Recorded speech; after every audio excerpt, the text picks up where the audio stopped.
Imagine what it feels like to find a little slice of calm right in the middle of the action.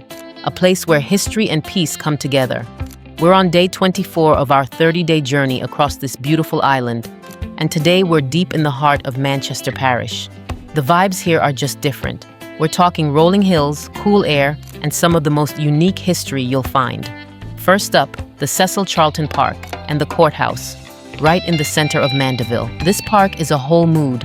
It's so well kept, with a fountain bubbling away, and monuments dedicated to the man himself, Cecil Charlton, who was a big-time philanthropist and the former mayor of Mandeville. The park is a serene and beautiful spot right there in the middle of the bustling town square. Access to Cecil Charlton Park is free, but finding a place to park is challenging, and right outside the park is the Mandeville Courthouse. This building was built way back in 1817 and is still in use today. It's the oldest building on the square, built just 2 years after the town was incorporated. This building is standing the test of time. After soaking up some of that city history, I took a little drive to Roxborough Museum.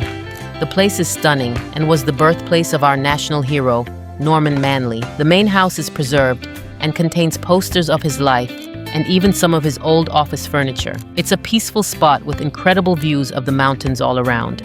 You can even see where his parents are buried on the property. This museum is free to visit, with a tour guide to show you around. Next on the list was Maidstone Museum, a village founded by former slaves back in 1840. This place is the oldest village in all of Manchester. It started out as a coffee plantation, and a group of former slaves managed to buy it all, 340 acres of it. They started with a small deposit and finished making all payments 10 years later. Unfortunately, when I got there, the museum wasn't open and the guide was out of town. Sucks, I know. So I just took some pics and videos of the building and decided it was time to get a little wet. And the universe was looking out for me because I found Noisy River. This is a free river right by the road in Oxford, Manchester. The best part? I had the whole place to myself. It was an amazing time. There are tons of spots to swim, and plus these cute little mini waterfalls. Just a heads up, the weekends get super crowded.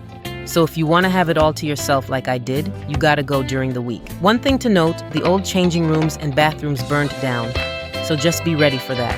But trust me, a quick dip in that cool water makes it all worth it. From history lessons to a refreshing river dip, Manchester was a wonderful surprise. If you want to see more of Jamaica's hidden gems, let me know in the comments where we should head next. Until next time, stay blessed.